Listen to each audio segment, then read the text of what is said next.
সম্প্রতি বাংলাদেশের দুজন শিক্ষার্থী আমেরিকাতে খুনের শিকার হয়েছেন। আমরা সকলেই মোটামুটি জানি তারা দুজনেই ছিল হচ্ছে সাউথ ফ্লোরিডা ইউনিভার্সিটির পিএইচডি এর স্টুডেন্ট। তো তাদের এই ঘটনাতে সকলেই খুব বেশি ভেঙে পড়েছেন এবং সবাই আশা করি বুঝতে পারছেন যে একজন সঠিক রুমমেট নির্বাচন করাটা খুবই জরুরি। কারণ আমরা জানি যে মোস্ট অফ দ্য স্টুডেন্টস যারা বাইরে পড়াশোনা করতে যায় তাদের মধ্যে ওভারঅল সকল স্টুডেন্টই অন ক্যাম্পাসের বদলে অফ ক্যাম্পাসে থাকাটাকে বেশি স্বাচ্ছন্দ্যবোধের মনে করে থাকে, কারণ সেটা অনেকটা কস্ট ফ্রেন্ডলি হয়ে থাকে।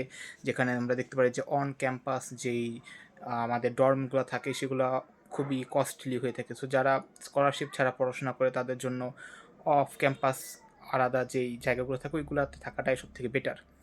তো যারা এভাবে থাকেন সকলকে বলবো যে আপনারা রুমমেট নির্বাচনের ক্ষেত্রে অবশ্যই চেষ্টা করবেন যে বুঝে শুনে মানুষজন নির্বাচন করা, সে ছেলে হোক মেয়ে হোক আপনি যাই হন না কেন, নির্বাচনের ক্ষেত্রে সবসময় চেষ্টা করবেন সঠিক এবং একটু জানাশোনা মানে একটু জেনে বুঝে তারপরে আমার যে রুমমেট তাকে নির্বাচন করা। কারণ এরকম একটা ভুল সিদ্ধান্তর কারণে দেখতে পারতেছেন যে দুটো প্রাণ চলে গেল আমাদের বাংলাদেশের অন্যতম মেধাবী দুজন শিক্ষার্থী।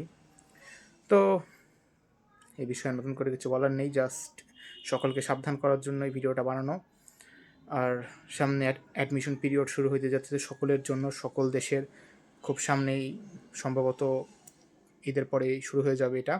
প্রত্যেকটা দেশে অ্যাডমিশন পিরিয়ড মাস্টার্স, পিএইচডি এবং ব্যাচেলরের কখন কোথায় স্কলারশিপের কেমন সুযোগ প্রত্যেকটা বিষয় নিয়ে আপডেট আসবে সামনে আপনাদের জন্য। যাওয়ার আগে সকলকে আবারও বলছি সাবধানতা অবলম্বন করুন, কারণ জীবন তো একটাই। তাই ভালো থাকবেন।